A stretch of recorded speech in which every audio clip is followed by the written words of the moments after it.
Il a complètement révolutionné la bande dessinée pour ensuite la rejeter en bloc. C'est tout le paradoxe d'Alan Moore. On va s'intéresser aujourd'hui à l'un des esprits les plus brillants et, disons-le, les plus complexes de la littérature moderne. Voilà une citation qui résume parfaitement le personnage. C'est un créateur qui est connu bien sûr pour son travail révolutionnaire, mais peut-être encore plus pour son intransigeance. Ses œuvres ont vraiment secoué le monde, même si lui, de son côté, a fini par renier presque tout ce qui en a été fait. Prenez Watchmen, c'est l'exemple parfait. Il a pris le concept du super-héros, ce truc bien propre, et l'a complètement dynamité.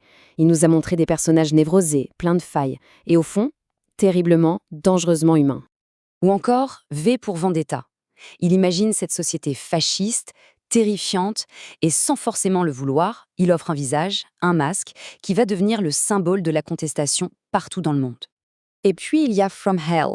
Là, on est très loin d'une simple histoire sur Jack l'Éventreur. Non, c'est une plongée vertigineuse dans l'âme de toute une époque, une exploration des racines mystiques et sociales de la violence. C'est dense, c'est complexe. Alors la question, c'est comment est-ce qu'on passe d'un milieu ouvrier anglais à magicien anarchiste qui va réécrire les règles de tout un art? C'est ce qu'on va voir ensemble en 6 grandes étapes. Première étape, donc, le magicien anarchiste. On va essayer de cerner le personnage, cet homme qui se cache derrière le mythe. Parce que c'est vraiment ça, un mélange assez unique de politique très radicale et de croyances, disons, ésotériques. Alors il faut bien comprendre que tout ça, ce n'est pas juste pour le folklore. Son milieu d'origine, son anarchisme, sa pratique de la magie, tout est lié. Ce n'est pas un personnage qu'il se donne. Cette identité d'outsider, elle est vraiment au cœur de son œuvre, elle nourrit tout ce qu'il fait. Bon, maintenant retournons un peu en arrière. Comment est-ce que tout ça a commencé? On va voir que ses racines sont profondes, bien ancrées dans le paysage britannique, bien avant qu'il ne s'attaque aux comics américains. Il fait ses premières armes dans des magazines de musique, puis dans des publications cultes comme 2000 AD. C'est là, dans cette scène BD britannique super créative des années 80, qu'il va vraiment forger son style. Un style déjà très littéraire, très sophistiqué, sur des séries qui, aujourd'hui, sont devenues mythiques. Et c'est là que tout bascule. Alan Moore est repéré par les Américains, il traverse l'Atlantique et il va littéralement changer la face du comics mainstream. DC Comics lui confie Swamp Thing, un titre qui ne vendait plus du tout. Et qu'est-ce qu'il en fait? Eh bien, il prend cette vieille histoire de monstre des marais et il la transforme en un véritable laboratoire narratif. Il y parle d'écologie, de politique, de questions sociales. C'était du jamais vu à l'époque pour ce genre de publication. Et ça nous amène à sa grande révolution, Watchmen. En fait, c'est simple. Il y a un avant et un après. Avant Moore, le comique de super-héros, c'était souvent une histoire assez binaire de gentils contre des méchants. Avec Watchmen, on se retrouve avec des personnages complètement névrosés, amoraux. Leur monde est aussi gris et complexe que le nôtre. En gros, il a forcé la bande dessinée à devenir adulte. Et la reconnaissance, elle n'est pas venue que des fans. Watchmen a reçu un prix Hugo. Pour situer, c'est un des prix les plus prestigieux de la littérature de science-fiction. C'est la consécration. Ça a prouvé que la BD n'était pas un sous-genre, mais qu'elle pouvait être de la grande, grande littérature.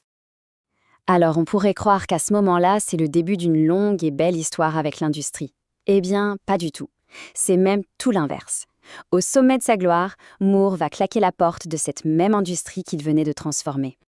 La rupture avec DC Comics, elle se fait en plusieurs étapes.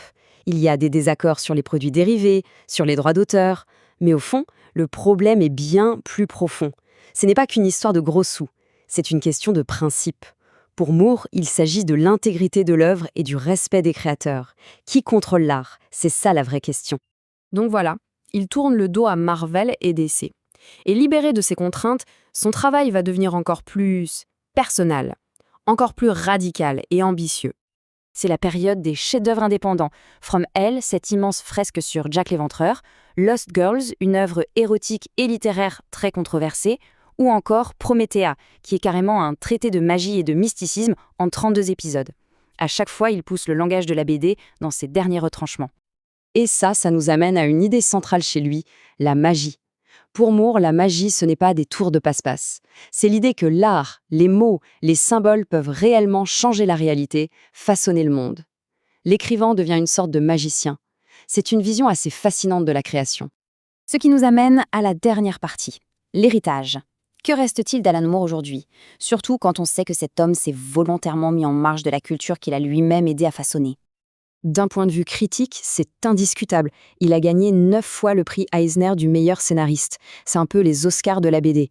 Ça montre à quel point, même après avoir quitté le navire, ses pairs ont continué de reconnaître son talent absolument unique. Mais voilà la grande ironie. Moore a une haine viscérale pour les adaptations de ses œuvres au cinéma. Il demande systématiquement à ce que son nom soit retiré des crédits, il refuse l'argent. Pourtant, ce sont ces films qui ont diffusé ses idées auprès d'un public immense, bien au-delà des lecteurs de comics. Et l'exemple le plus fou, c'est sans doute celui-là. Le masque de V pour Vendetta. À l'origine, c'est le visage d'un personnage de fiction, un anarchiste dans sa BD. Aujourd'hui, c'est un symbole planétaire de contestation, repris par des Anonymous jusqu'aux manifestants du monde entier. Son idée lui a totalement échappé. Et tout ça, ça pose une question fascinante et un peu vertigineuse. Est-ce qu'un artiste peut vraiment contrôler son œuvre une fois qu'elle est lâchée dans le monde? À qui appartient une idée? À son créateur ou à la culture qui s'en empare? Pour Alan Moore, la réponse semble avoir été donnée par le monde lui-même, qu'il le veuille ou non.